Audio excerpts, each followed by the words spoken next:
Hello, everyone. Welcome to Make Believe Heroes, an actual play, 5th edition, Dungeons and Dragons adventure.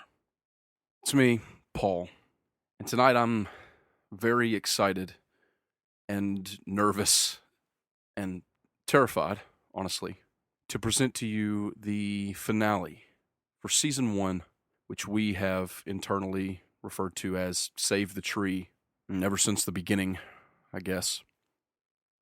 Before we hop into it, I wanted to go ahead and get everything out of the way up front because there are a couple of things I need to mention, but I don't want to interrupt the flow of this episode at all in the interim, and also don't want you all to have to stick around at the end, so let me just really quickly get this out of the way.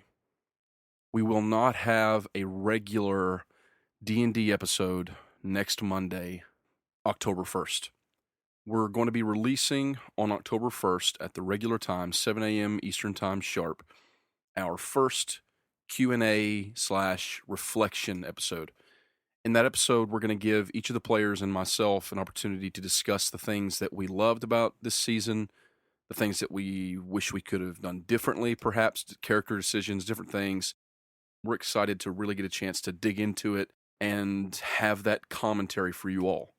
Of course, we've also opened ourselves up to any questions from the community. We've posted a Google form in the show notes. It will be in the show notes for this episode.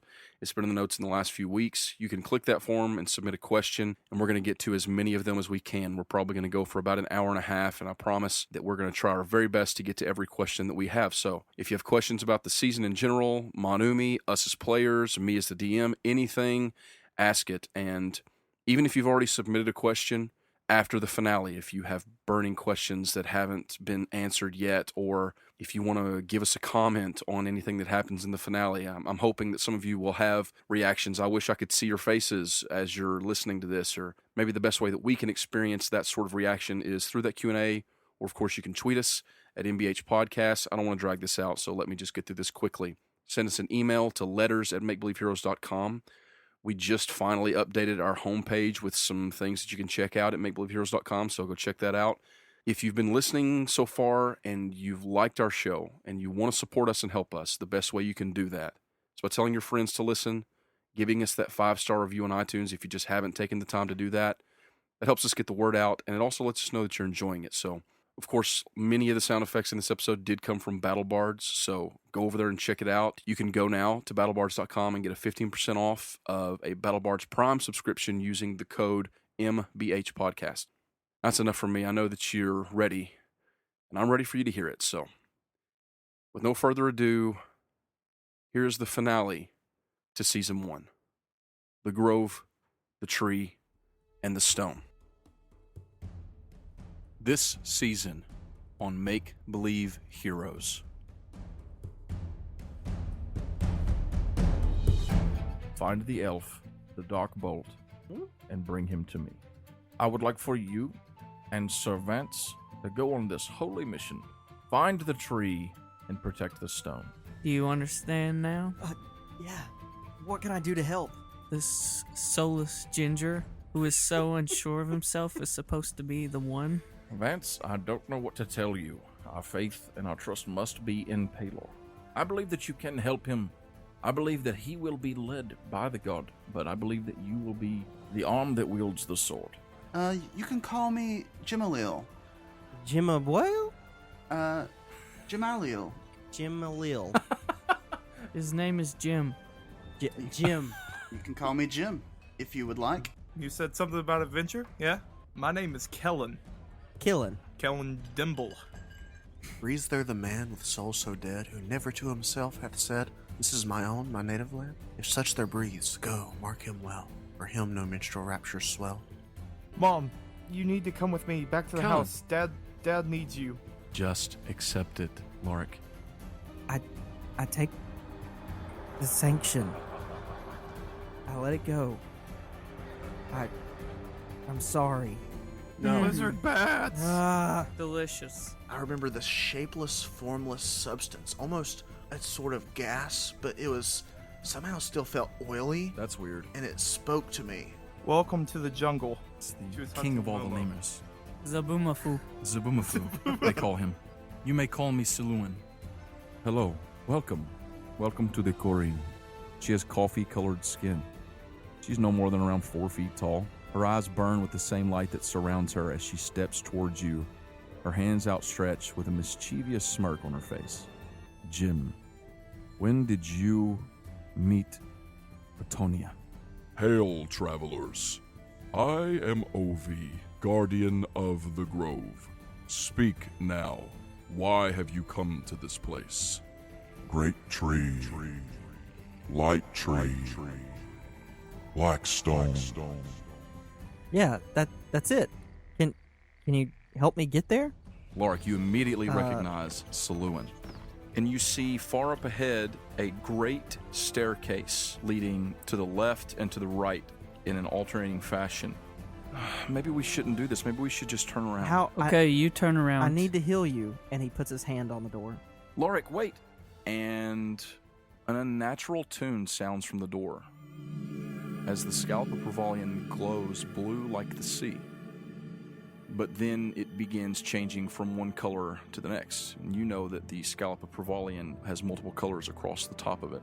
And the moment that your hand touches the emblem, your head snaps back and your eyes burn with a piercing, bright blue light. Oh, no. And you feel the same electric power that you felt the moment that you touched the lantern of Provalian in the heart of Venthaven.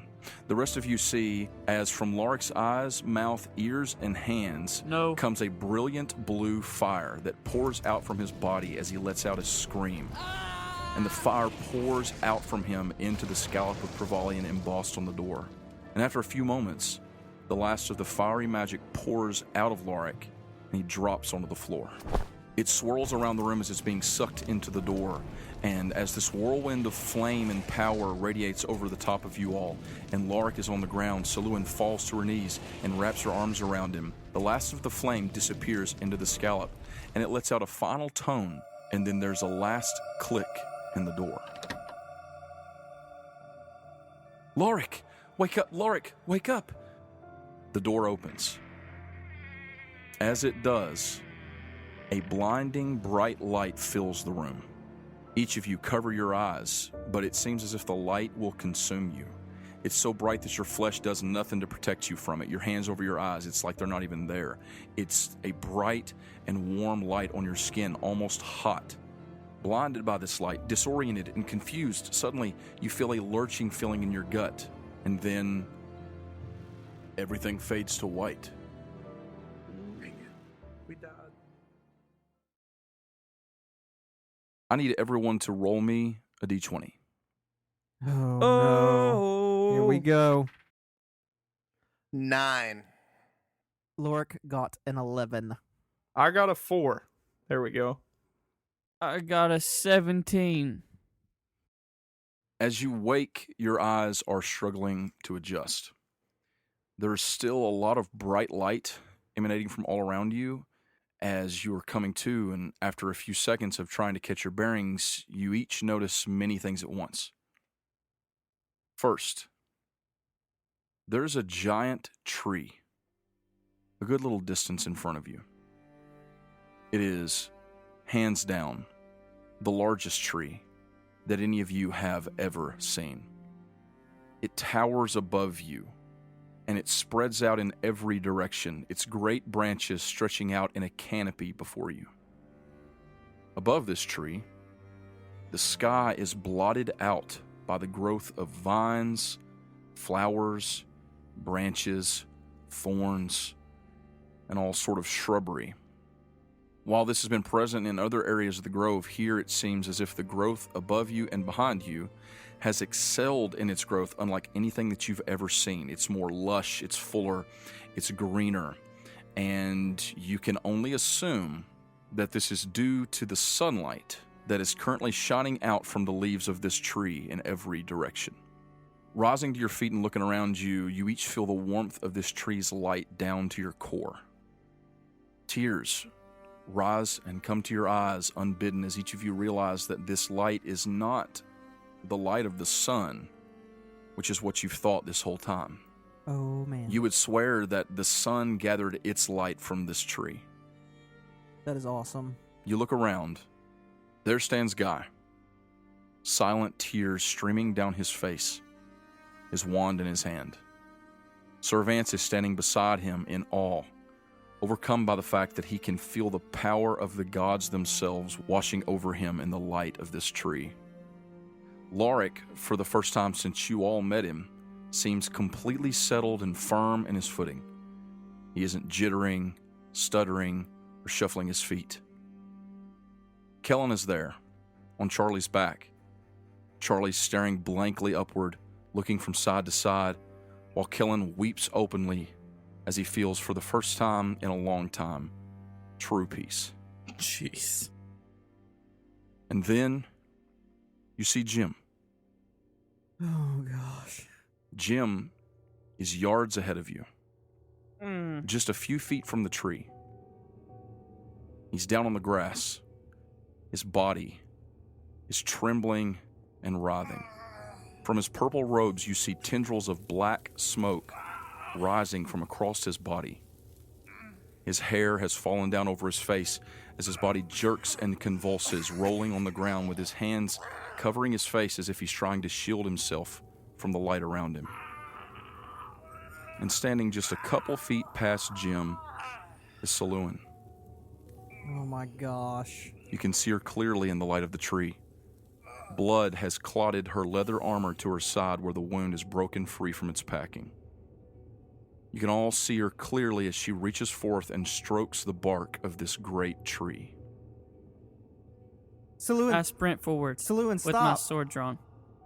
You call out, you're running forward. She glances back. Tears are flowing down her face silently as she looks back, her lips pulled up in a smile of pure, unadulterated joy. "Thank you," she says. "Thank you so much. I can hardly believe it. I've finally found it." Vance, as you're running forward, you guys are calling out. I'm assuming that all of you are probably rushing forward. Are you all rushing forward? Yep. Apparently, I'm on the ground writhing. Yeah, you're doing something different, Jim. Lorik cast Hold Person on Saloon. Let me just roll. She does not respond in any way. The moment that you raise your wand to try and do something, she brings the antler from the autumn stag, which she's been carving on for a few days now, up to her lips. And it's in the shape of a sort of flute, like an instrument. Jeez. Lorik, you raise your wand toward her. Kellen, you and Charlie are riding forward, Sir Vance rushing with your Odachi drawn. But before any of you can really make it more than just a few steps and do anything, she begins to play.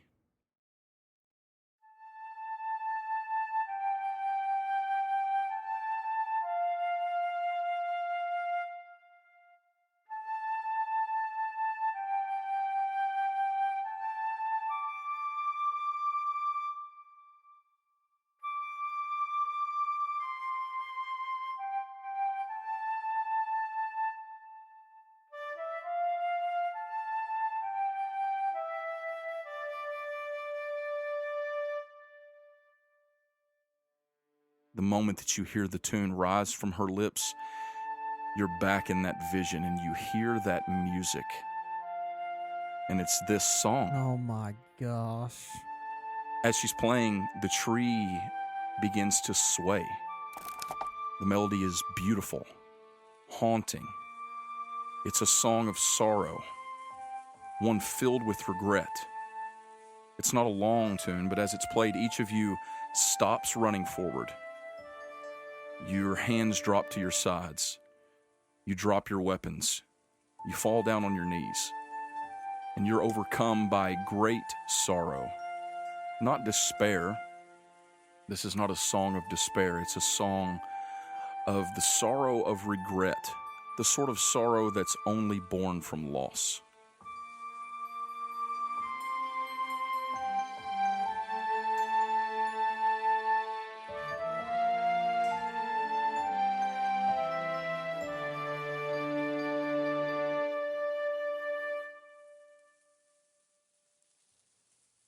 And then, with a great creaking groan, the tree begins to open up before you.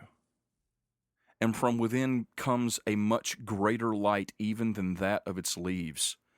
Bright tendrils of light stretch from all sides within the tree itself like tendons holding muscle. But after a moment, as your eyes adjust to that light inside, you can see that these tendrils of pure light meet in the very center of the tree, each adjoined to a smooth, black stone. In spite of the radiant light of the tendrils, the stone lets off no reflection on its surface. It's entirely unaffected by the light, as if the light touches the stone and then ceases to exist. Revia. Is the song still playing? The song is finished, and she is still standing there weeping, and Jim is still writhing and crying out on the ground. And you have a moment right here if you guys want to react. If you want to pick up your weapons and run again, come back to yourselves, move toward her, go ahead. Yep. Lorik, broom, wand, flies towards her. Saloon, please just stop. It's gonna be okay. I can help you. Sir Vance, what are you doing? Taking out my sword and running at her. Kellen, I'm drawing my bow. are you running toward her or are you staying where you are? I'm staying where I am. Guy is running behind you all with his wand. He's sobbing, weeping. You guys rush forward, and probably, 20 feet or so from the tree is where Jim lays, writhing, the smoke rising off of his back. You all are rushing toward him, running. She takes the horn that she's made, she lowers it, and as you all are rushing forward, suddenly those tendrils of smoke that are rising up off of Jim, they take form. They rise up like great black oily tentacles of power, and they grab each of you in place, including you, Kellen. Dang. As far back as you are. These tentacles reach back, they grab you, and they drag you forward, holding you in place, covering your mouths where you can't speak, and holding your arms to your side. There you all stand, restricted, unable to move, unable to cry out, unable to do anything. And before you is the tree. And just beyond Saluin, now naked to the eye, is the stone. She turns her back to you.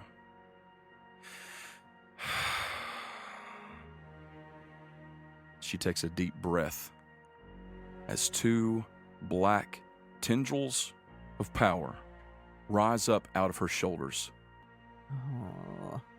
and then unfold like great wings of an oily black bat. Stretching these great black wings wide, she then plunges them into the tree and onto the stone. From the moment that she does so, the entire grove shudders as her power and the tree are locked into a sort of contest. Turning back to the group, she begins to speak. I'm sorry. I'm sorry that it had to be this way. And as she is saying these words, she's changing. She shifts in your vision. She changes. 1 minute she's Saluin. The next moment she is Elamir. Lorik, I thought that you would be dead. I thought that the door would have killed you. The next moment she is High Cleric Glaron. I honestly did. I'm not sure. I suppose that there must have been more of the flame of Prevalian in you than I had originally believed. The next moment she is Mrs. Clark. I'm sure you all think me a monster, and I'm sure you all want to kill me and stop me. Then she's Irma. But before you do, let me explain myself. And then she's Lorik. You see, the gods are not good. The gods are not kind. And then she's Guy. They took from me the most precious thing that someone can have. Love. And then Kellen. My beloved Fierin. He was taken from me. And then she's Jim. And what did the gods do to ease my pain? After all I had done for them? Then Sir Vance. After years and years of my loyal service to Otonia, what did Paylor do for me? How did Dervetter answer my prayers? By what? By doing what they do best. Nothing at all. And she begins to change one last time. She becomes a tall figure, certainly elven, with pale skin and hair as black as coal. She's dressed in a long, regal gown split at the thigh. Her iris are solid black, her lips ruby red, and on her brow sits a circlet of deepest obsidian, twisted and wicked. And she says these words: I am Dimvarga, the Shapeless. I am the greatest of the Dracon Kelly. What? What did you just say? And now, after all my years of searching, I've finally found it. The heart of the crooked father. And as that circlet forms in her head, you see in the very center a dark, swirling symbol. Finished now, she reaches down to you, Jim. Me?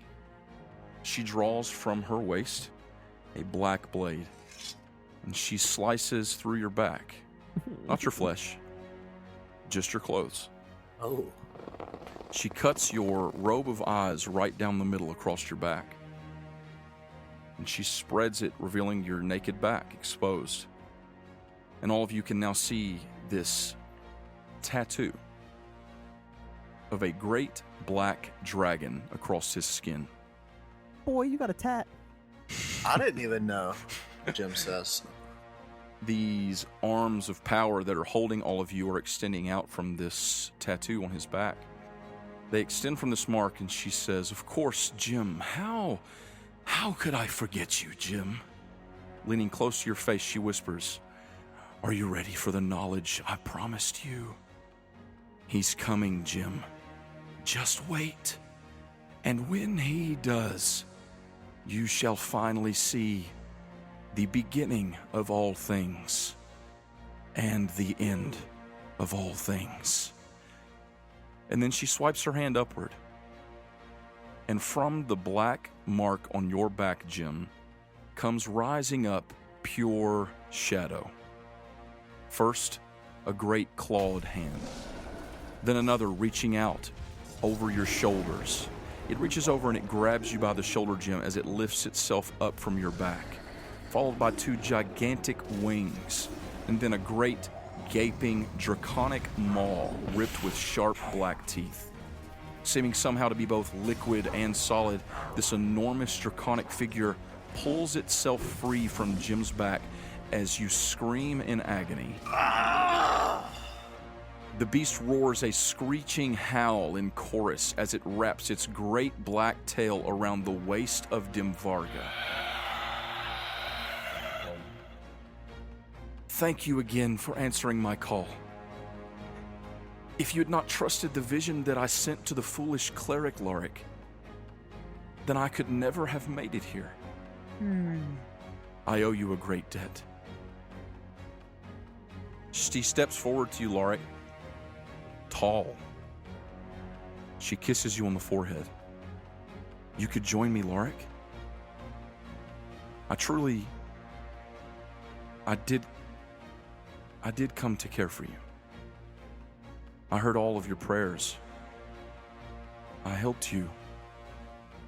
Would you join me, Lorik? You feel the shadowy substance around your face, around your mouth, start to loosen up just a little. It was really you the whole time? Yes, the whole time, Lorik. It was always me. I'm sorry for the deception, but it was necessary. The paladin would never have trusted anything other than a vision from his holy and righteous and infallible Pelor. Time's running out, Lorik. Will you join me? Would you join me? You're the one that answered me? I can come with you now? You can help me. We can take the stone, Lorik. We can take it. And with it, yes, it will bring about an ending, but also something new. The gods will answer for their crimes. Lorik looks her in the eye. and says, "Yes." Can I say a prayer in my mind? Absolutely. Paylor, are you just gonna let this witch make a mockery of your power? Just release me from this witch's evil power and I will slay her. Oh, boy. Sir Vance, roll me a religion check. 13. Nothing happens immediately, but you are there next to Lorik, next to Guy, and you can see all of your friends here. You can see Jim on the ground now. This great thing has peeled itself from his back, and there's just a raw place all over the back of his body where this thing has left him. And you don't feel anything. You don't hear anything. You don't sense anything, and you think that maybe he is going to let it happen. It's been you the whole time. You're the first person to ever want to help me. I'll help you.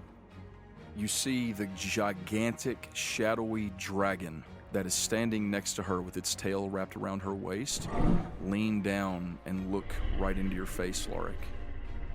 Can I trust you, Lorik? And she comes in close, and she kisses you. He kisses back. Definitely kisses back.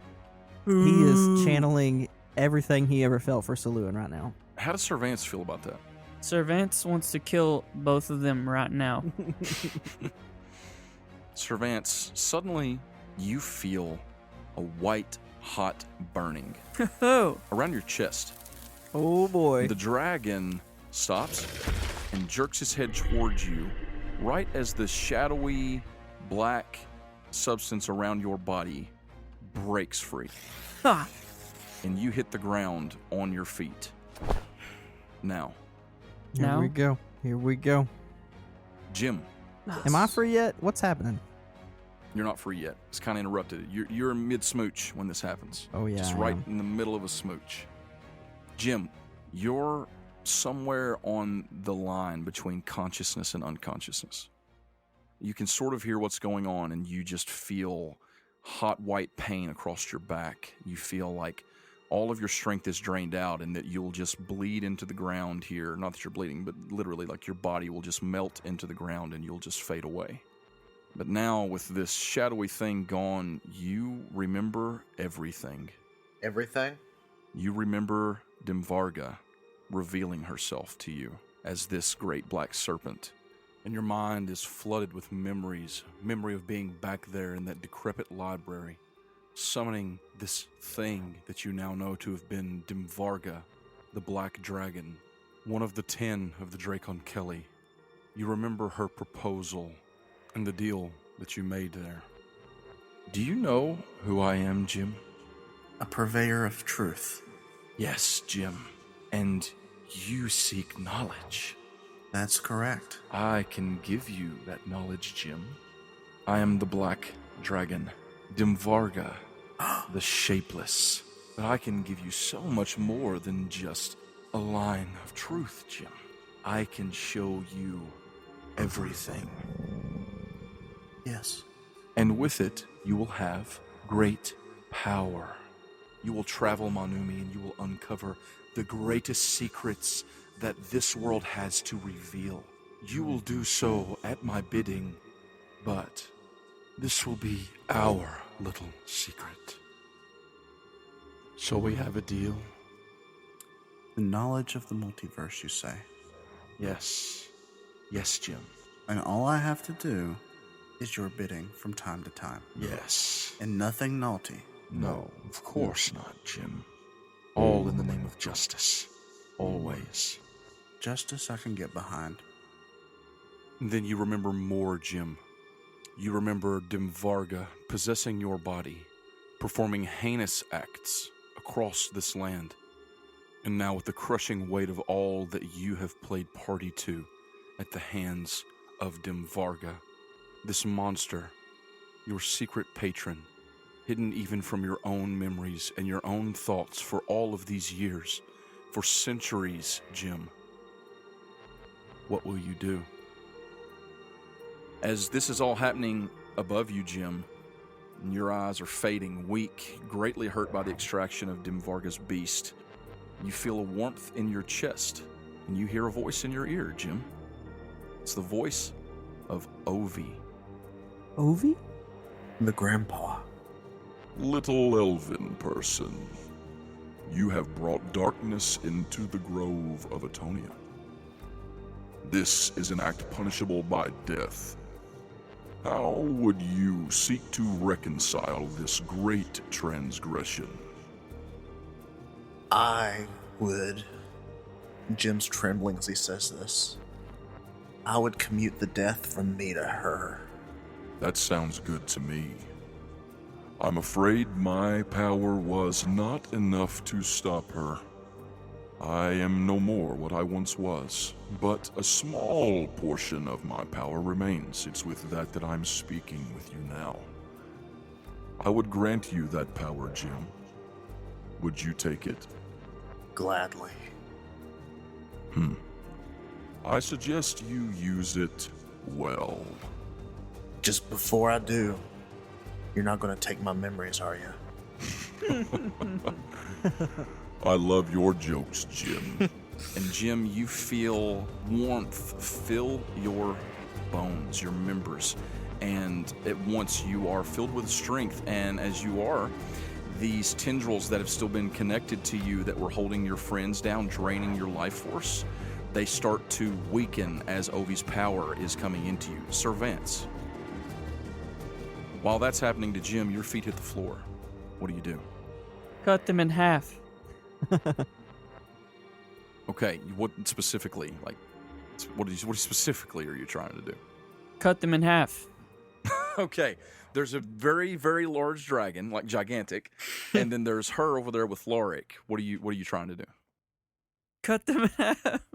Who? Which one? Who do you? There are many options here. The witch.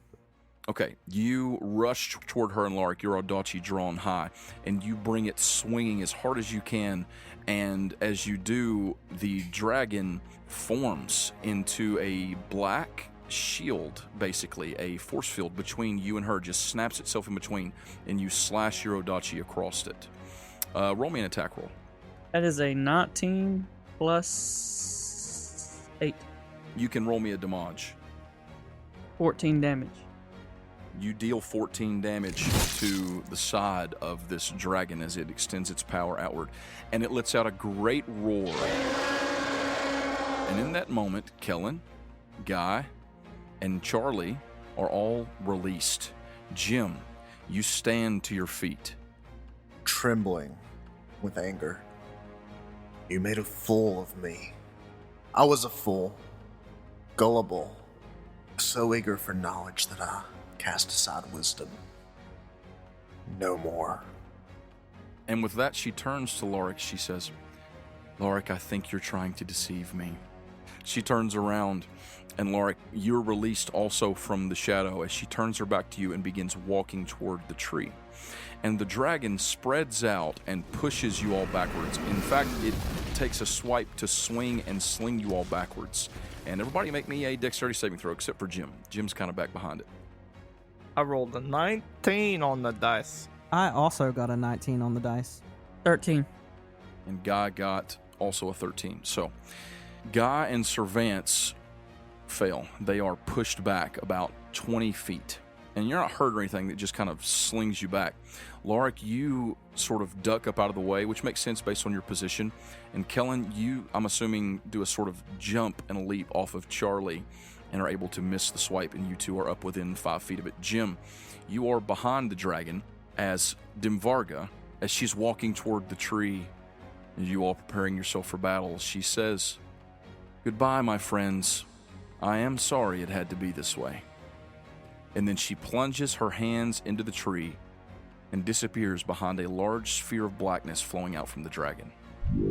The moment that her hands touched the stone, the tree lets out another shudder and begins to shed leaves.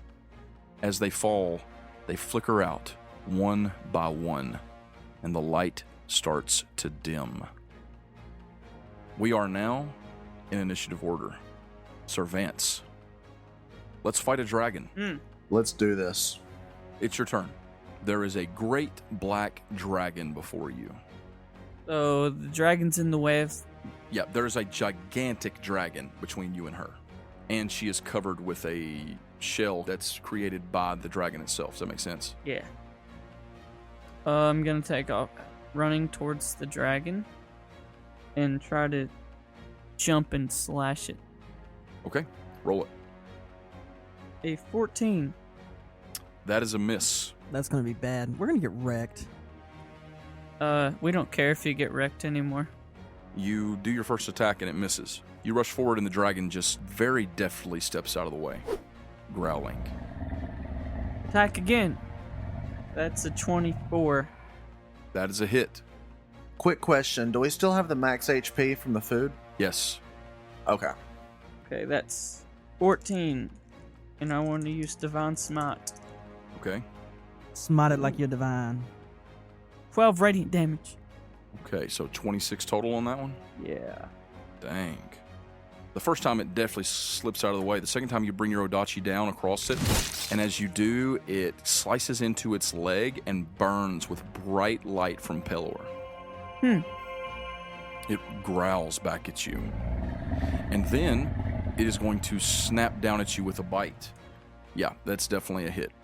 It's like a 26 or 25 or something. That's a hit. So, it bites down on you. Don't die. Please don't die. It rolled kind of poorly. You take 12 damage, piercing damage. That's not terrible. And you take 3 necrotic damage. It is going to bite down on you, Sir Vance, on your shoulder, and it just kind of like does a striking bite and then back, and then it is going to swipe its claw at Lorik. What's your AC? 13. Yep, that is non-natural 20. So, you're going to take 11 damage. Ow. It swipes its claws at you, and it slashes across your side for 11 damage. Tim Varga, you don't have to. I'm with you. You don't have to do this. Then it's going to fly up. It lifts up off the ground above you all. Wonderful. About 20 feet up. But it's still connected by a tendril to her. It's always tethered to her. And now it's your turn, Lorik. Okay. Lorik is going to run up to where she's at, where the wall of energy's at surrounding her. And first he's going to cast Melf's Minute Meteors. So he raises his wand and he like touches 6 different points in the air behind him. Mm-hmm.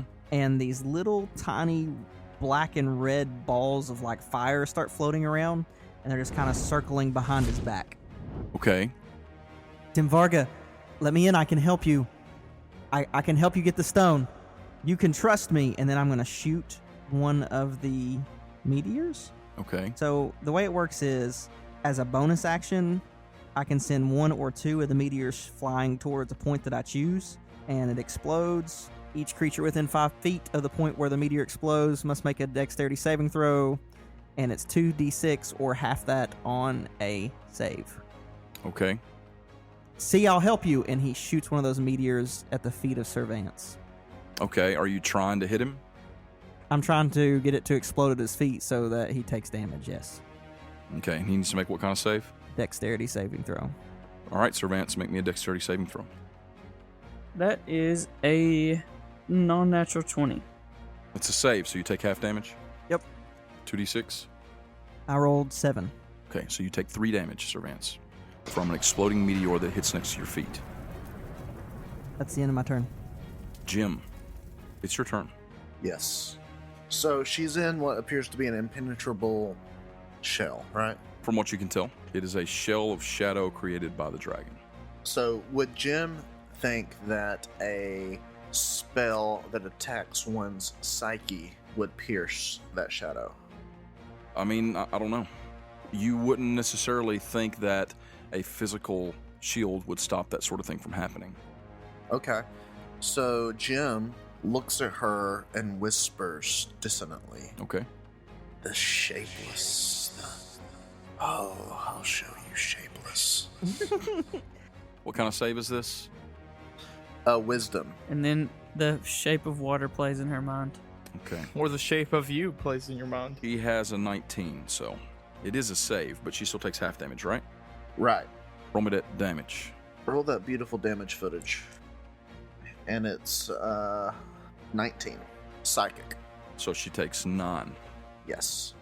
There is no audible response.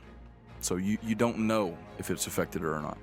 But you do know that the tree is still shuddering. You stay where you are?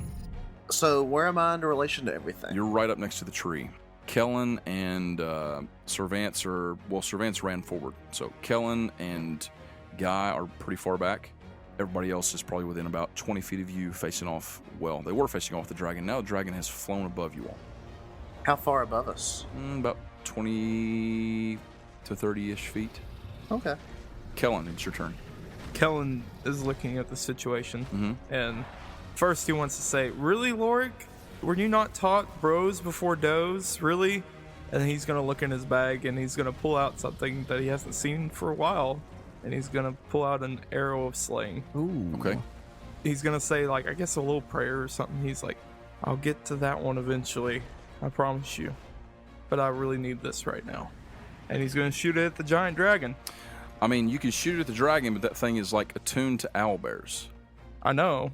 It's not going to do any more damage, though? I mean, I figured that it did at least more than a regular ammo. Yeah, it's a really good arrow. So, I mean, it doesn't have the magical, like, quote, slaying property when it's shooting a dragon, but we can say that it is definitely a better arrow, so maybe it'll do a little extra damage.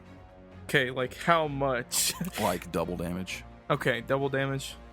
All right, that's fine, because like with owlbears it does 6d10 Yes. extra damage. Mm-hmm. So Yeah, nothing like that. mm, You need an arrow of dragon slaying. Womp Yeah. womp.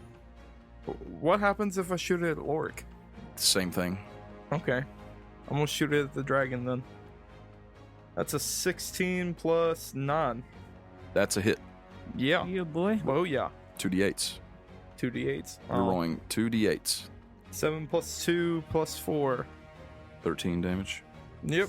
You sink an arrow into this black, oily substance, and the arrow just disappears into it.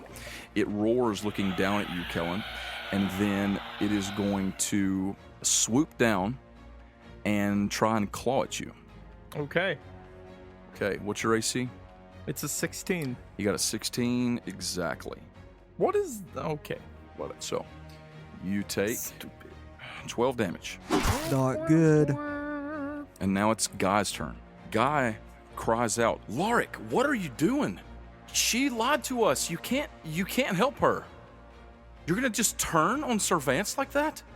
And he's going to cast Magic Missile at you, Lorik. Bring it. Bring it, guy. It's what you deserve it. Bring it. I taught you that spell. Bring it. I'm gonna cast it back. Yeah, this is real hard for Guy. Oh, Max damage. take 12 damage, not max. 2 4s and a 1. Guy casts Magic Missile. These 3 darts come flying as you hear him crying out, Lorik, and you can see that he's still crying. He's not recovered. And tears are flowing down his face as he raises his wand towards you, not with gusto, but with regret.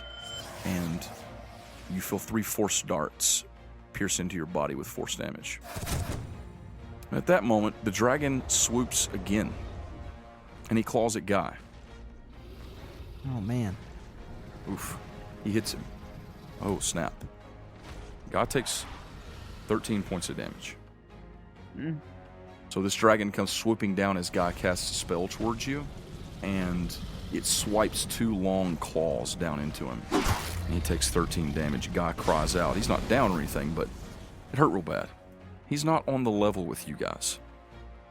Lorik, as these darts hit your chest from Guy and you're feeling all of that, you hear a voice from behind you at the tree. You hear Dimvarga, and she says, "Lorik, I don't think I can trust you." And roll me a persuasion check. Okay. That's an 18 on the dice, and my persuasion. It's +1. Oh my gosh. Don't give me that crap, Paul. Bull, and you know it. Total I rolled bull. a natural 20. I'm looking at it. It's alright. It's alright, I ain't stopping. I'll kill one of them, you'll see. You'll let me in. Please, they're gonna kill me before I get in. Lorik, you're a lot of things, but not a good liar. As long as I've known you, you have had one solitary purpose: to find the stone and save it. Why should I believe otherwise now? You'll see. I'll kill one of them. You do that, Lorik. You murder one of your friends in cold blood, and we'll see. And now it's Sir Vance's turn. Could I hear any of that? You're not that far away, so yeah, theoretically. I'll say you could probably hear it. Okay. Well, I guess I'm gonna kill Lorik. So you're not going to say anything to him, you're just going to run up and try to kill him? Speaking is a free action, so long as it's not like a 10-minute conversation. This can't be Dragon Ball Z. No, this is not Dragon Ball Z. My power level is rising. Lorik, what are you doing? I'm going with the only person who ever helped me. Oh, is that so? So we've never helped you. Lord just he glances at you. At Dimvarga, he's going to kill me. Okay, I'm gonna run full speed and try to plunge my sword right beside his face into the black wall. I'm going to say that you don't have to roll to stick your sword into a wall. I mean, roll me a d20 just to make sure you don't like nat 1. And cut Lorik's face off? Is that what you're wanting to do? Just cut his face off? No. Roll me a d20. That is a 9. Okay, that's fine. You rush forward and you stab the Odachi into the black, shadowy substance. Roll me some damage. 11 plus 5 is 16. Jeez. And I was also wanting to use a second level Divine Smite. Okay. Wow. That's 10 radiant damage. Okay. You stab your sword into this black shield right beside Lorik's face. And when you do, this pulsing radiance burns into it. And the dragon that's currently flying above you guys lets out a screech. The dragon screeches and then swoops down, coming towards you. And the wall's still there? It shuddered for a minute, but it's still there. Like it cuts through it, and then it just closes back up. I'd like pull the sword back and do a jumping slash towards it, like I would try to jump through during the slash. You know what I'm trying to say? Yeah, I see what you're saying. Roll it. That is a 17 plus 8, so 25. Okay. You slash it and roll me the damage. That's 12 plus 5, 17. Good God in heaven. Why don't you just keep doing buckets of damage? That was max damage. You jump and slash your sword across it to sort of try and shoulder through it. And you might get just an inch or two of your shoulder into it, but it closes. And when it closes inward, like around your shoulder, and pushes you back out. Dragon is swooping down towards you now, and it is going to try and claw you. It does a 21. Hit your AC. 10 damage. Take 10 slashing damage from a claw across your back as you're trying to claw through this thing. This dragon steps forward, booming. Then it is going to do the same thing it did last time. It is going to bite you, Sir Vance. That's not great. It is a 15 hit your AC. No. Okay, the first one misses. Then it's going to try again. Oof, this one is a hit. That is 15 damage. So it misses you the first time, and then it swoops around and bites at you again. This time it hits you, and you take 15 piercing damage from its bite. You feel 4 more damage as necrotic energy seeps into the wound. It's the second time you've felt this. And then the dragon is going to swoop upward. It's going to fly up, and as it does, you have an opportunity to make an opportunity attack. You know it. Hit him. That's a natural 1. Oh no. Okay. You lunge forward to try and make an opportunity attack on it, and you miss it. And actually, one of its claws sort of hooks the sword from your hand and yanks it loose from your grip, and it flies about 10 feet and hits the ground. You're going to have to go pick it up next turn. And I'm going to say that that's going to cost you a second attack on your next turn. Okay. Now, it is Lorik's turn. Lorik, Sir Vance is standing right next to you. He is. Did you just drop your weapon? No, it was taken from me. That's true. But don't think I don't have more. Lorik turns He does. and he looks at Guy. Guy's the one who hit him with magic missile, right? Mm-hmm. And he mouths one word. Is it a Vada Kedavra? Sorry. Technically, that's 2 words. And he goes, Dimvarga, You need to let me in. They're gonna kill me. And he raises his wand, points it at Guy, Oh, God. and at second level is gonna cast Magic Missile. What the heck are you doing? I want in. I told you exactly what I'm gonna do. Let me in. No, I know what you're doing. I'm just saying, what the heck are you doing? Roll me the damage. Lark doesn't plan to make it out of this, does he? No. You're walking on a one-way street toward someone here is going to kill you before this is all said and done. It's 4 darts, right? Mm-hmm. I almost rolled max damage. 4, 8, 9, 10, 11, 12, 13, 14, 15, 16, 17, 18 total damage. 4 darts come firing out of your wand. They sort of hesitate right before they leave your wand. They stutter in the air for a second. If someone was looking closely, they could tell that maybe your heart's not exactly in it. But it doesn't matter. 4 darts fly forward. 1, 2, 3, 4. They crash into Guy, and the last one hits him in the forehead, and his head rocks back, and he falls down. There's no other proof I can give. As soon as that happens, she says, "I can't believe it. You truly meant it." And the dragon comes swooping back down out of the sky. And as it does, a tendril of darkness shoots out from its leg toward Guy. And the darkness sticks into his back. And Guy is brought up from the ground, and his eyes open, and they are solid black. And he brandishes his wand. And now it is Jim's turn. Jim stalks across the battlefield, and as he does, he holds out his hand and mutters a word, and a shadow blade shows up. Yes. So, would you say it's dim light in here? I would say that, yes, it has in fact become dim light. And the whole time that you guys are fighting, these leaves are trickling off of the tree and flickering out of light. So I fling it at the dragon. Mm-hmm. I got a nat 20. Oh, boy.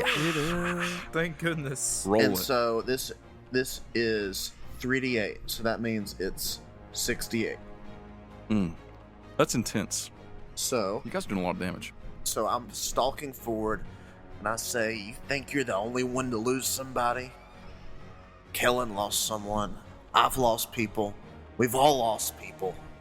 Yes, it's the plan of the gods, but it doesn't excuse more evil, if it could be even called evil." And I fling the blade. You fling the shadowy blade, and it pierces into this thing. And when it does, it lets out a screech. It seems to be pretty heavily affected by that blade. I continue across to where Sir Vance and crew are at, and I am going to use 2-weapon fighting to fling a dagger at the shell wall thing. So I throw the thing, and then I throw the dagger, and that is a natural 1. Oh boy. So yeah, that's no. Sir Vance, dagger sticks in your leg for 1 damage. Jeez. Saw that coming. Because you are standing right there in front of it. Good times. Just 1 damage, though. I rolled a d4. It was a 1. I say to him, "Oh, my bad." It is Kellen's turn, but before Kellen does anything, the dragon is going to turn, and it is going to fly back towards you, Jim. Jim looks at it. 15 beats your AC? Yes, handily. Okay. You take 9 slashing damage as it flies past you and then scratches you with its claws.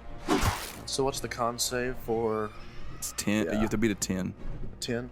Isn't it plus the damage you take? It's not. Or plus- It's either 10 or half the damage you took, whichever's higher. Oh, okay. I get a 13. Okay, so you are maintaining concentration. Kellen, it is your turn. The dragon lands by you, Jim, by the way. I'm glaring at it. Okay. I just watched Guy get shot with missiles, Mm-hmm. and I'm gonna just turn and look at Lorik. You really have turned into a monster. That's what you've turned into. And How far away is it? Is like 20 feet, right? He's about 30 feet from you. 20. I'd say that you could potentially get to him in one turn, but there is a big dragon between you and him. I thought it was near Jim. Yeah, Jim's between you. Okay. I'm not saying you can't get Cool. to him. I'm saying there is a dragon there. So it would get an opportunity attack, obviously. Yeah, I think Kellen's that mad. I think he's really upset now. Okay. Yeah, I say he's going to run to him. All right. He got a 14 on the dice plus his attack modifier. I think that beats your 16, right? I guess. I don't know his attack modifier, but I'd assume so. Well, do you think it's less than a 2? I don't know. It's probably a You haven't 1. told me. He is a dragon. You take 9 damage from a slash as it claws you as you run past.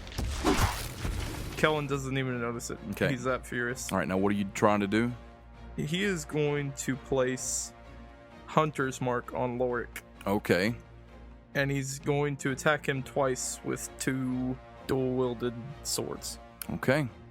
Now, Lorik, you do know that the reason everyone is attacking you is because you're trying to be very, very convincing. Yep.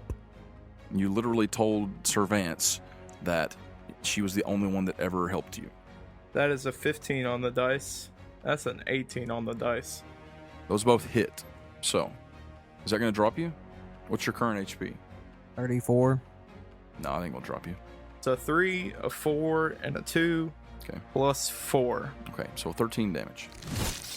But Lorik, as that is coming out, as he rushes forward and begins to slash at you, the shadowy shield behind you lurches forward a little bit, and it actually catches the second blade before it can hit you. And so you're going to take about 4 less than that. We're getting there. I just went in. So from the time that you guys showed up, Charlie has been afraid. And since he is afraid, he's unable to approach the dragon. And now that it's his turn again, he is going to make another save. And that is an 8. So Charlie is still hunkering back as far as he can be from the dragon, moving in that direction. Uh-oh. That's bad. Now it's Guy's turn. Sir Vance. Yes. You see Guy stepping towards you all, slowly, on the other side of the dragon. The dragon is growling and up next to Jim. And he holds up his wand, and issuing out of it comes this bubbly black ball of energy. And then with a flick of his wrist, he fires it at you. Does a 16 hit your AC? My AC is 16. That is a hit then. You take... Oh, crap. You take 19 necrotic damage as this black ball of energy just strikes into your chest. Well, I'm down then. Are you seriously down? Yeah. Oh, crap. Sir Vance, you feel this energy hit you in the chest and it burns all the way up your body, all the way up your neck. Jim, you're standing there facing off with this dragon, your shadow blades in hand, spinning around it, and the dragon stops and lets out a sniff, and then it turns its head towards Sir Vance, and another tendril fires out. Sir Vance, I need you to make me a Constitution saving throw. It's 14. Oh, man. Needed a 15. Vance. You go unconscious, and at that moment, a tendril of energy makes contact with your body. Sir Vance is lifted up from the ground by this tendril, and then he opens his eyes, and they roll back solid black. Lorik, you hear a voice from inside the bubble. Lorik, your friends are going down one by one.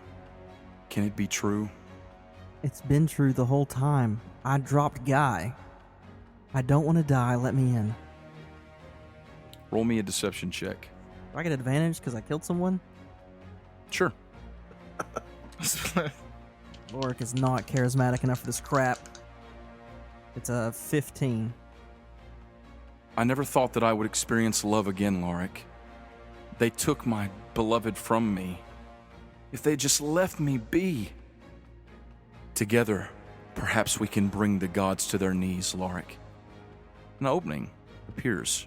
It's not your turn, but as for your reaction, you can begin stepping toward it. I would like to do that. Okay, you're not like in the bubble, but you're walking toward it. Yep. And you're right there next to it. You've begun your entrance. Servants, attack Kellen Oh gosh. as hard as you possibly can. Is he close enough to me? I guess he is, isn't Yeah, he attacked Lorik the last turn. I'll say you can't use like Divine Smite, he? Right. but like your swords. So that is a 19. That's a hit, right, Kellen? Yep, that's a hit. All right, 2d6 plus 5 Plus 4. plus 4. Yeah, so that's 9 damage. Okay, you take 9 damage, Kellen. Oh boy, Hit him again. this ain't going good. That's 14. 14 does not hit your AC, right, Kellen? It does not. However, the wound from the first one burns with a necrotic filth, and you take 7 necrotic damage, Kellen. Jeez. Lorik, what are you doing? Stop! Charlie comes running forward, Kellen. He has been, this whole time, afraid. He could not move forward. He wanted to, but he could not. And now, he is going to, after seeing you get attacked, make another save. He saves from his fright, and he's going to run towards you and try and get you out of there. He can't get to you and attack or anything. It's going to take his whole turn to get to you, because he's been moving away from you. But he is coming to try and get you out of there. Now, the dragon turns, Jim, looks at you, and lifts up off the ground. You can take an opportunity attack if you'd like to. Yes. With my hand. Okay. Because I threw my Great Inflate, or my Shadow Blade. I thought you could summon it with a bonus action. Yeah, but I took the ball. Oh, yeah. And I threw the dagger. Right. So I am have an one. unarmed strike Okay. dragon. I'm going to slap him. You punch the shadow dragon. You punch it. It is 18. Okay. That's a hit. It does 2 damage. You don't Okay. even roll for that. He takes 2 damage. You punch it in just frustration and fury as it lifts up off the ground. It swoops around, its long black tail flying back toward the tree where it is connected to the great bubble that is currently protecting Dimvargo.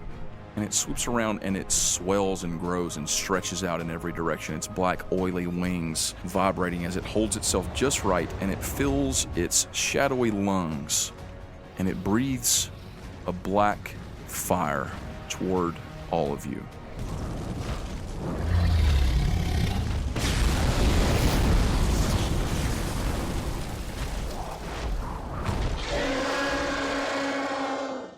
Great. I need everybody, except for Lorik, to make me a dexterity saving throw. I mean, do I have to? You mean Kellen and Jim? You don't have to make a dexterity saving throw, Servants, but you're still going to get hit by it because you're in the way. Yeah. You said a dexterity saving throw? Yes. 16. 23 non-natural. 16 and 23? Okay. You both save. You're both going to take half damage. So, All right. Woo. you take 15 damage. Split between the two of us. No. You both take 15 necrotic damage. Okay? Now, Servants, you and Guy both suffer 1 death saving failure. Oh goodness. This is not good. Lorik, it's your turn. So, Lork's gonna continue walking into the bubble. You step into the bubble. Is she in there? It's gotten darker everywhere. But even inside the bubble, the light is shining from the ground, the tree. It's just, everything is just radiating with this light and this energy. She is standing there. Her hands are firmly placed on this black stone. She is trembling as all of her power is being sunk into this stone. You can see black energy flowing out of her like a river into this opening in the tree. But you can also see that a couple of those tendrils of light are hanging now, limp, as if they've been snapped free from the stone. Oh man. And as you step in and the bubble closes behind you, she says, Lorik, I'm so happy. I didn't believe I'm sorry for doubting you. I'm so glad you'll be with me. We're going to see so many things together. Yes. We are together. I'm so glad you let me in. And Lork's gonna reach out and touch her arm. She turns and looks at you, her hand still inside the tree, grasping the stone, and you can feel, especially now that your hand has made contact with her flesh, as the power is just radiating off of her and through her. She's a conduit for all of this energy coming from, you assume, the tree, the stone. It's like you can feel the roots beneath the ground. And as she turns back to look at you, she shrinks a little, and in your eyes, she is Saluan. Wow. Like the first time you ever saw her. It's been a long time, Lorik, since I felt anything close to what I'm feeling now. And we will bring the gods to their knees. And I'm glad that you'll be with me all the way to the end. Lorik smiles whenever she says to the end. Yes, we'll be together till the end. But there's one thing you should know. Yes, Lorik. She leans in close. The only people who've ever done anything for me are my friends, the ones outside. And then he's going to take his wand. He leans in. He's going to cast Fireball between them. And just as the bead of energy is forming out of the tip of the wand, he's going to real quickly just give her a quick peck on the lips and just smile and stare in her eyes as the fire erupts around them. As the fire ignites and explodes around you, it also sets off a chain reaction that causes all of the miniature meteors flying around your body to explode in unison. And suddenly, inside the tree, Lorik, you and Dimvarga are engulfed in flame hotter than anything you've ever felt, ever experienced. And it's over as quickly as it began, before you have a moment to scream, Lorik. In a flash of red, orange, blue, your vision fades to black.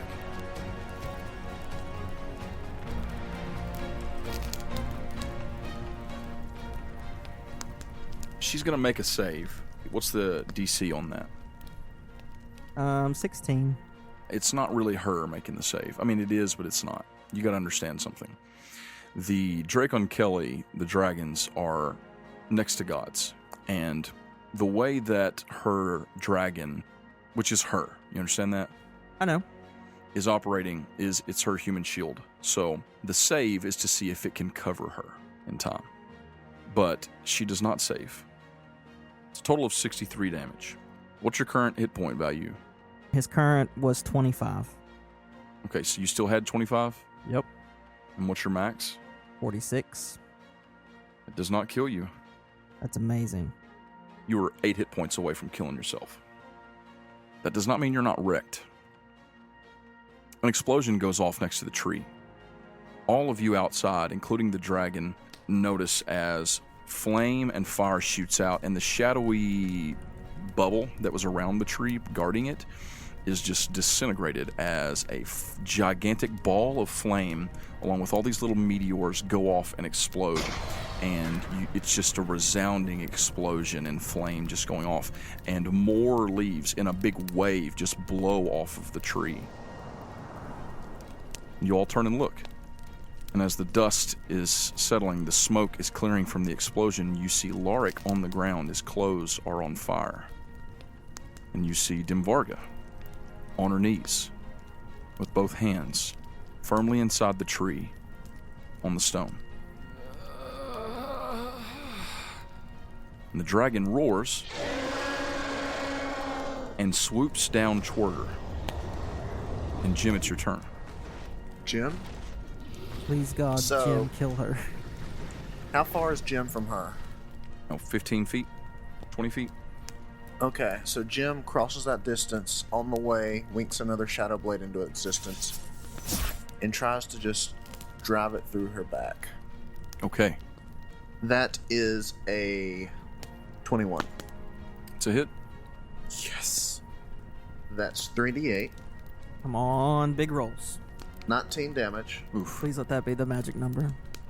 And then I want to produce my other dagger and make another attack. Okay. That is a 22. It's a hit. So a dagger is just 1d4, I believe. Mm-hmm. And because it's my offhand weapon, I don't get to add the thing. That's correct. So it is a 3. So 22 altogether. 19 psychic damage and 3 piercing. You stab her in the back with the Shadow Blade. Yeah, I do. And then you bring the dagger around, spin it, and stick it up into her back. You deceived me, made a fool of me, but you've taught me so much as well. She's gasping for breath. Jim, we had a deal. Yes, and I've reneged. There's a dragon roaring from behind. It comes flying down again, and it unleashes another breath of black flame. Everyone's caught up in it. But this time, it's real bad. Everybody make me a save. Constitution. Ha, I got a 9. That's a 19 plus 2. So 21. You take 18 points of damage, Kellen.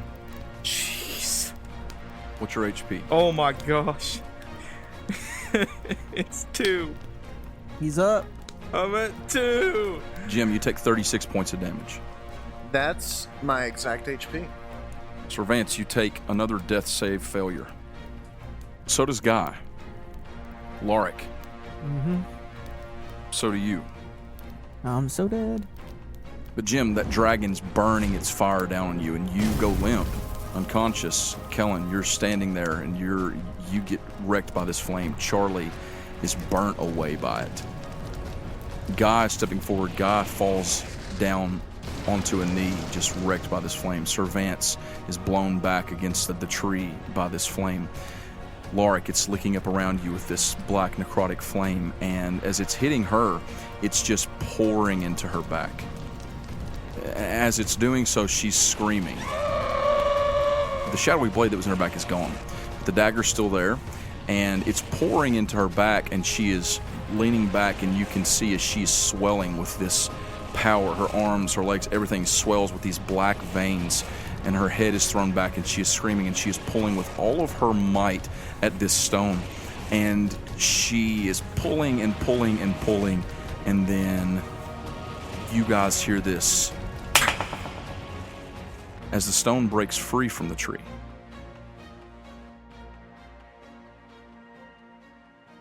And then back she falls, and the dragon falls down onto her.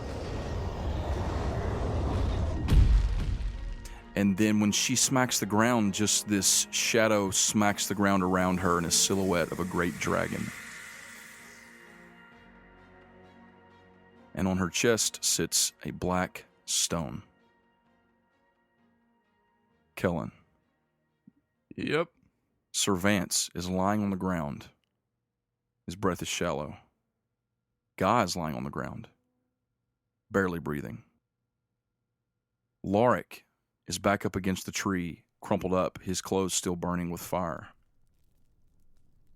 I need everyone that is down to make me a death saving throw. Oh, sweet Jesus. Oh, no. I got a natural 20. I promise it's right here. He really got a natural 20. Sir Vance. Oh my He really got God. a natural 20. Oh my gosh. That is amazing. Thank you. Lorik. 14. I got a natural 11.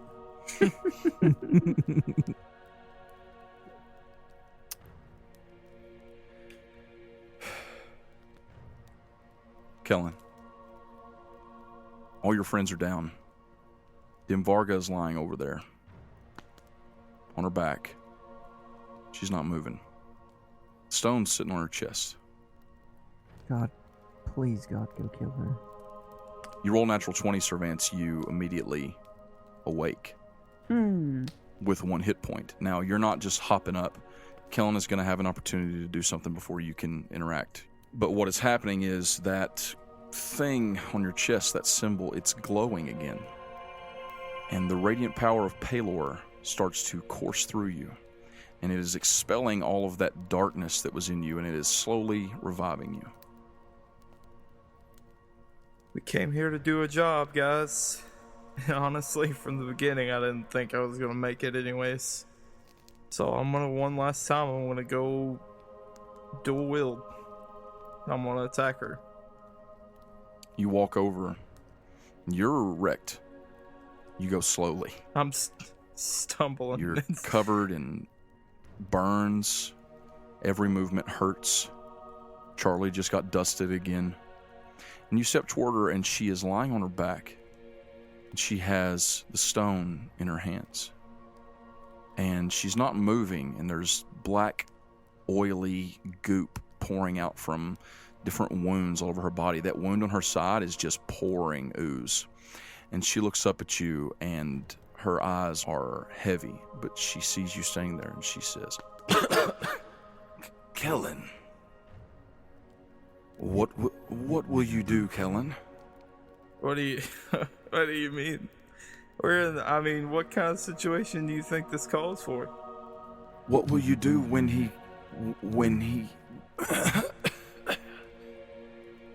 comes, Kellen? I reckon I'm not gonna make it past this point, and I'm gonna slice her. What will you do when he comes? I don't want to hear nothing else. You bring your swords up? Yep. And you want to plunge them down into her? No, I'm coming across her throat. You bring your swords up. You go to bring them down across her throat. Just a moment, just a second, just a millisecond before your swords can connect with her flesh. That stone pulses. The pulse stops you, Kellen. You hear something. You hear a low rumbling. And then you hear something moving. And all the light and all the leaves in the tree snuffs out. And then you hear something, it's strange at first. You're not sure what it is, but then you recognize it. It's the sound of great chains. She chuckles. What will you do, Kellen? And then you see when that pulse stopped you, it froze you for just a second. And you bring the blades down across her neck. Her head rolls back from her body, and from the hole in her neck pours this black ooze. But the stone sinks into her chest. It sinks into her chest, and the oozy black flesh that's pouring free from her now closes around it. And Kellen, staggering back, you step back as flying up out of her chest comes this great arm. A great claw sticks to the ground, and it picks itself up, and standing before you is that black dragon, but now it's headless. And its wings stretch out, and you feel a thundering rumble come from deep in its chest as it launches itself upward and outward and away from you. What? Servants, you wake sitting up and your eyes open just in time to hear her say, "What will you do?" to see her head cut free, and then this thing crawl out of her chest and fly away. You're wrecked. You have 1 hit point. Yeah. Lorik is over there dying. First, I'll give myself like 5 hit points from my lay on hands. Yeah. Just so I can move around. Mm-hmm. Then I'll go over to Guy. Guy, sorry I couldn't protect you, and put my hand on him, give him 20 hit points from the lay on hands pool. You put your hand on Guy and you say that, and you summon your energy, your health. You pour it into him. And there is no response. No response? See, when you guys rolled a death saving throw, so did Guy. And he rolled a 9. Oh my gosh. And that was his third death saving throw. Sir Vance? I'm never playing D&D again. Are you okay? Sir Vance? What? Is he alright? Sir Vance? Guy is still. What? Is he hurt? Bad? What's going on? I want to move over towards Guy. Guy is lying there. His eyes are open.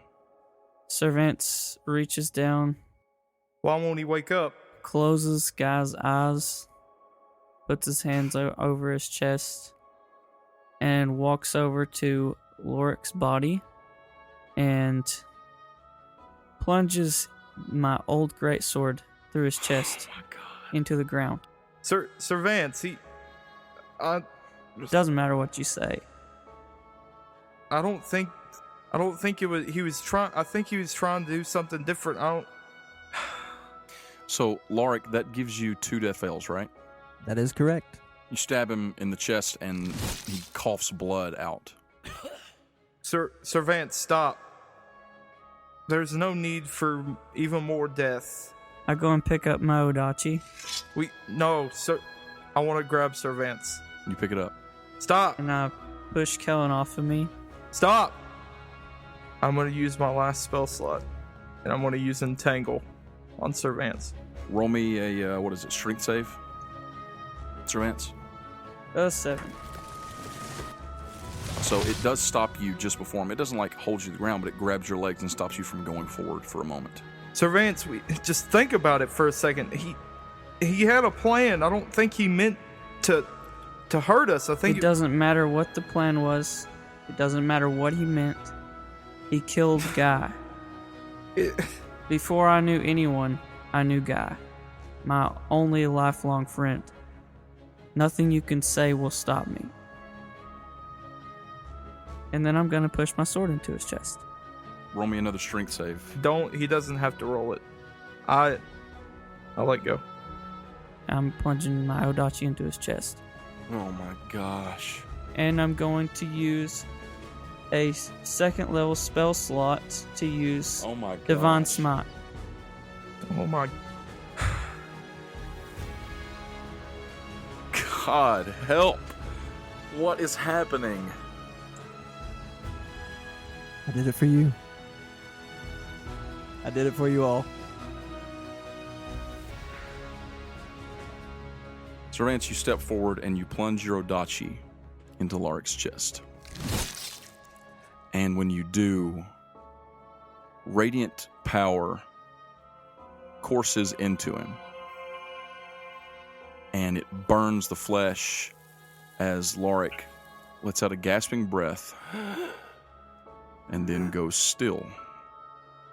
But when it does, Sir Vance, you feel the power of Pelor leave you. Jeez. You realize in that moment that you've broken your oath. Kellen, Jim's at your feet. Jim, he's not conscious, is he? He's not. Are we even going to be able to make it out of here? Is there any point in trying to wake him up? I mean, seriously. You say that, and you notice that this entire area is now cold and black and dark. And you feel suddenly very, very, very afraid and alone. Like something is deeply wrong with this place.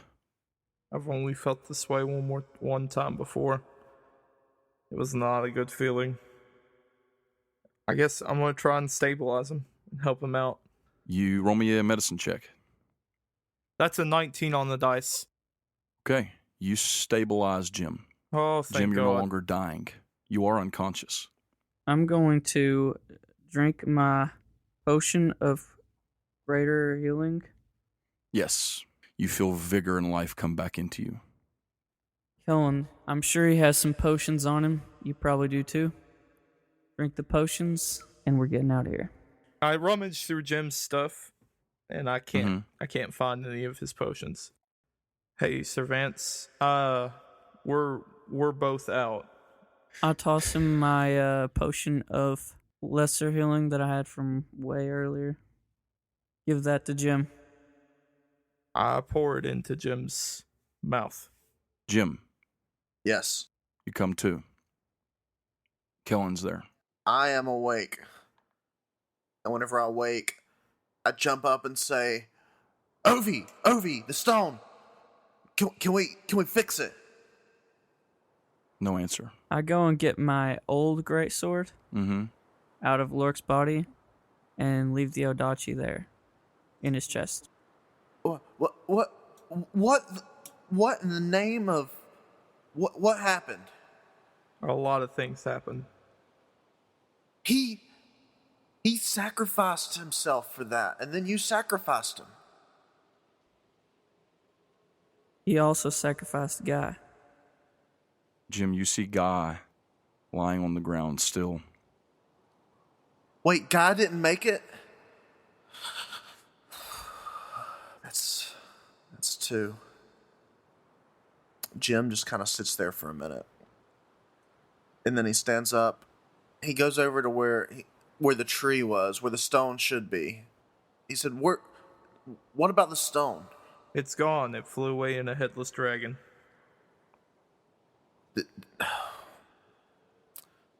Jim just kind of sits there, or stands there, like he's just pallid.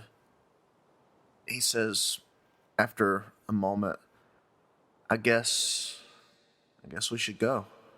How are we supposed to get back?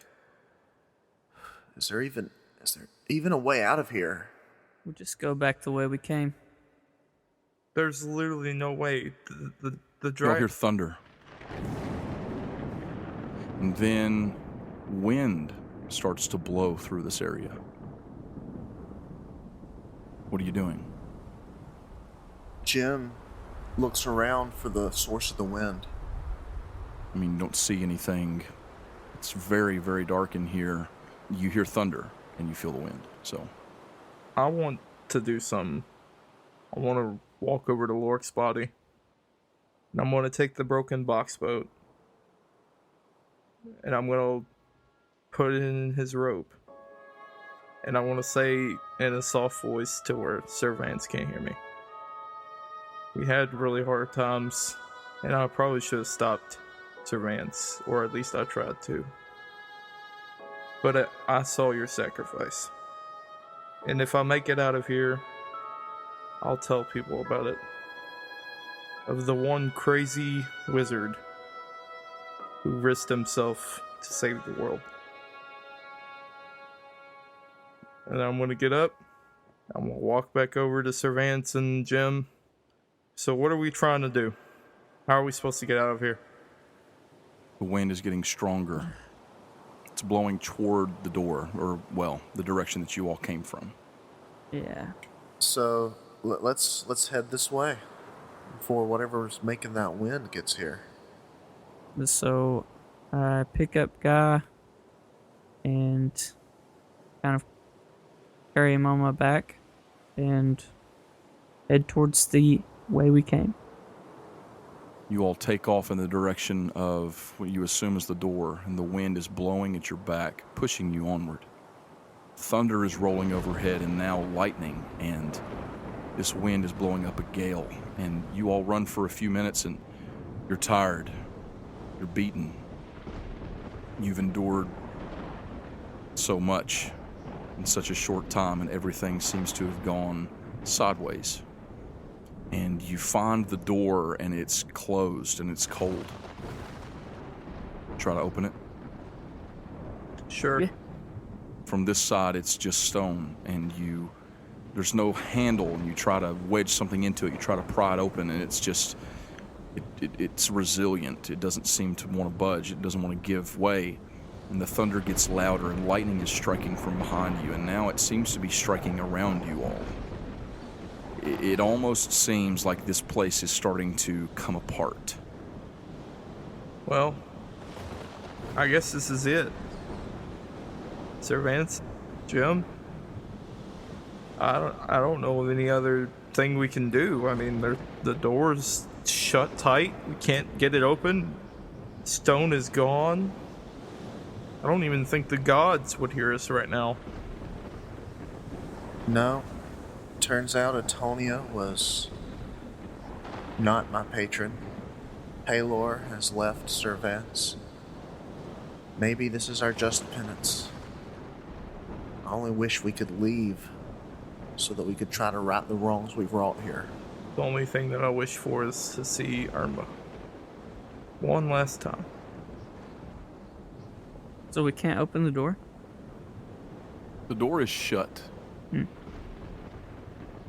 As you all are standing there, not knowing what to do, unable to open the door, suddenly, Jim, with your robe of eyes, you're the first to notice that to your back, a light appears. I thought they cut it off my back. It's cut, but it's still there. Okay. Jim sees through wounded eyes a light.